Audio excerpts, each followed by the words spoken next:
Well, my name's Martin Cox, and I'm the Director General of the John Locke Institute, which runs academic programs for teenagers from all around the world in Oxford and Princeton and Washington, D.C. and Singapore. And it's my pleasure to be a part of this interview series. Can you share a time when you changed a long-held belief and what influenced that change? Yeah, what a great question. It seems to me that if you're not changing your mind about important things, then, over a long period of time, then maybe you're not really thinking very honestly. I've changed my mind about a few things in my life. I think probably the biggest one was I changed my mind about my opinions and convictions about religion. So I used to be let's say, a very keen Christian. I was very interested in reading the Bible every day and praying a lot and things like that. And over a period of time, I don't know if it was weeks or months or maybe even a year or two, but over a period of time, I came to a different belief about things to do with God and spirituality and ultimate questions. So I used to be a keen Christian and now I'm not. So you asked me how that process came about. It's difficult to isolate the factors involved, but I think the key one for me was that I reflected a lot on some philosophical questions concerned with things like questions of free will. And I came to the conclusion that if the things that each individual does are things that are a product of genetic inheritance, environmental influences, our early education, which is part of our environmental influences, if those things are caused by some kind of prior factors, and if they're caused in a way that is not ultimately generated from within the individual, then that means it doesn't seem to make sense to me to hold the individual accountable in the way that biblical Christianity seems to do so. So, in other words, if somebody committed a crime, but they did so because they had been drugged or because they'd been hypnotized or because they had been lied to by a person they trusted who they thought was an authority figure from the police or the government or something like that. We would make allowances and we would say, well, that person doesn't deserve to go to prison for 20 years because actually, given all of the prior facts, we couldn't have expected them to do anything other than they did. I think that's ultimately true of everything that we do in life. And if that is true, it seems to me to be incoherent that God, who created us, according to the Christian Bible, would hold us responsible for the things that we do, which emanate from who we are, which emanates from God, the story goes. And the Bible teaches that we are held accountable, not just maybe we might go to prison for 20 years, but we might suffer indescribable torments over a period of millennia. And it seems like that doesn't make any sense if ultimately the things that we do come from who we are, and if who we are comes from God. So I think that was the key factor. And so ultimately it was a kind of a process of philosophical reasoning. And, I took questions of that sort to the minister from my church and other educated, intelligent Christians, and no one had anything for me, which is not to say that I couldn't have found somebody to offer me a better answer if I'd tried for a few more years. But I think the reason they didn't offer anything for me is because I don't actually think there's an answer to it. Once you accept the kind of causation of human action, then the idea of ultimate moral responsibility, I think you just simply can't hold together. That's my conviction anyway. So I had a lot of Christian friends. I was active in church. I was in some ways sorry to walk away from it, but it seemed to be the necessary conclusion of my reasoning. Are there any beliefs you feel you'll never abandon and why? Yeah, that's a super interesting question. Given what I just said about how if you're not changing your mind, maybe you're not really thinking, then if I could tell you something that I'm never going to change my mind about, then you might say, well, does that mean that you've given up thinking about that? I guess never say never, right? So even if there was something that I could say was extremely unlikely for me to change my mind about, I think to say it's impossible would be a mistake. What sort of things might I be least likely to change my mind about? I think one of them is I'm very committed to free speech, but it has costs, and those costs can be quite considerable. So it's not impossible that I might one day reason my way to a different conclusion. And it's certainly possible that those costs could mount in a way that makes free speech no longer worth it. I think that's very, very unlikely. So I think I'm probably going to live the rest of my life and die as a free speech advocate. So that's one thing that I think is very unlikely, but I'm not absolutely 100% on that. Who knows what the future might bring? I think that's about the nearest I can get to something that I think I'll never change my mind about. I think truth matters a lot. That might sound obvious, but actually sometimes we deliberately try to deceive ourselves, I think, and because it might be more comfortable. And maybe if reality is ultimately really horrifying for some people, then maybe it's sensible to give up on truth. But I kind of hope that I don't, because I think that a commitment to truth and pursuing it and helping other people find it is deeply important. So yeah, I hope that my future self doesn't abandon that principle. But once again, never say never. So I think some of these things, stranger things have happened. What does it mean to disagree well? Well, what does it mean to disagree well? I think so. First of all, disagreement is inevitable. I think whenever there, more than one person and there are issues that matter and interests that clash, then there's always going to be some sort of disagreement. And actually, in my work at the John Locke Institute, we focus quite a lot on fostering disagreement. We actually try to engineer situations where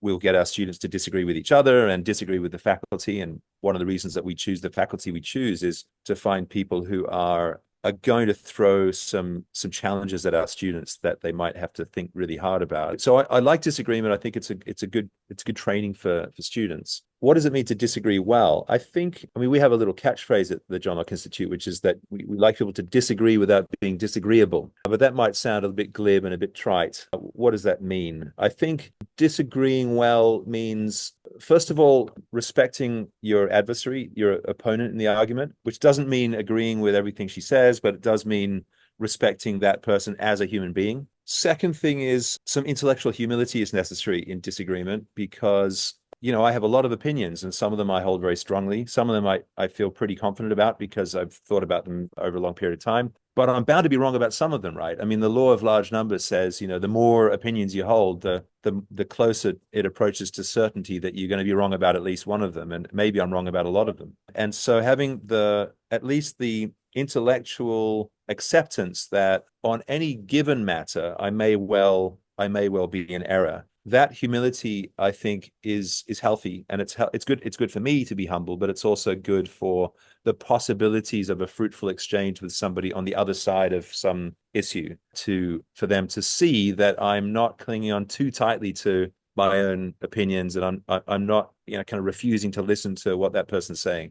So I think the acceptance that I might be wrong is important if I'm trying to disagree well. And on the other side of that, I think the acceptance that the person I'm disagreeing with might actually have better reasons for the opinion that he or she holds than is evident to me. And it might be that on closer investigation, I find that there's more merit to the argument, but I won't get that far if I'm pig-headed. So I won't give myself a chance to learn the very best reasons for changing my mind if I go into it certain that I'm right and certain that my opponent or my adversary is wrong. So I think that kind of willingness to accept at least the theoretical possibility that I'm wrong and that you're right is important. And it's important for two reasons, I think, among others. One of them is it's important for civility and social harmony. It's important. It helps me get along with people if I'm able to be humble and open-minded. But it's also good as a kind of a precondition for getting closer to the truth. Because if I'm always determined to repel and dismiss any arguments to the contrary,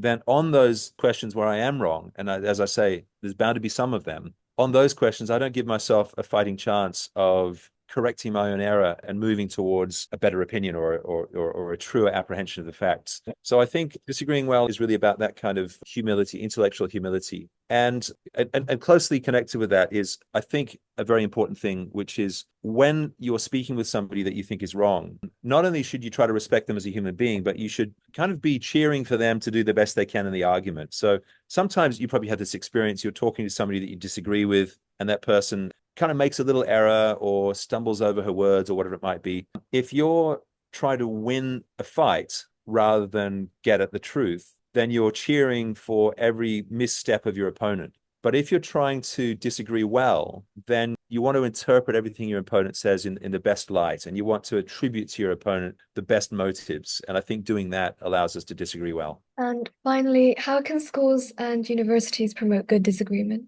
Schools and universities can produce opportunities for students to learn how to think better and how to disagree well if they're willing to be a bit more courageous. So I think these days it's so many people are worried about what would happen if they utter an opinion which is kind of officially unacceptable, something which will get them cancelled, to use the modern parlance. And I think we need to be a bit braver. We need to encourage people to be more willing to take risks with what they say. We should say those controversial things. If you hold an opinion that might upset people, you should express it in a way which is gentle and kind, and you should try to do so with courtesy. But I think you should do it. If you're terrified of what'll happen if you say a thing that upsets people, then what'll happen is we'll all self-censor. And I think that's more or less where we are now. Nearly everybody I know with whom I've spoken about this question has admitted to me that they have kept silent on questions where they are confident they're right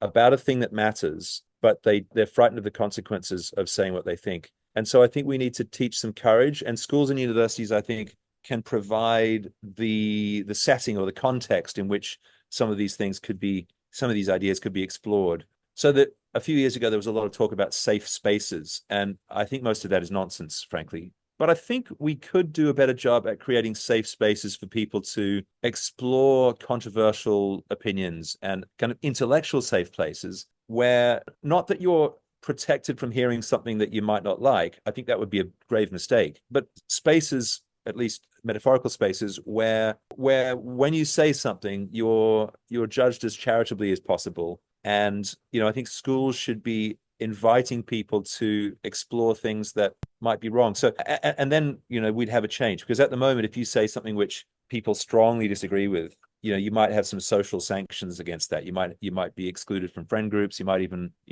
lose your position or your status or your job if you're employed. And I think if we were more open to people exploring controversial ideas, then we would get a chance to encourage people to say what they believed, and then have a chance to explain to them why we think they're wrong. At the moment, if you have an unfashionable belief, you'll try to find the people who agree with you, and you will form this little sub community, and that can fester. And then, there are subgroups within society today that hold some very, very nasty views, I think. And that kind of ferments and becomes more extreme and more unpleasant. Much better, I think, to expose it to sunlight and fresh air, and allow people to say, oh, well, it's interesting you think that, but first of all, there are some dangerous consequences of that. But more importantly, let me tell you why I think, in fact, you're wrong. And I'm going to do so with kindness and compassion, and I'm going to do so in a civil and courteous way. And that, I think, would cause better social conditions, better, I think, more kindness, and, less antipathy and less discord. And it would also, once again, help us to move more quickly towards true opinions. Whereas at the moment now, because most of us are so terrified of being judged for what we say, we keep it to ourselves or to people that we think are going to share our opinions. And I think that's dangerous. So schools and colleges and universities can try to help us to become braver by providing a context where we're encouraged to explore ideas that might be, a little bit scary, a little bit dangerous, might possibly have dangerous implications, but I don't think we should shut them down or hide away.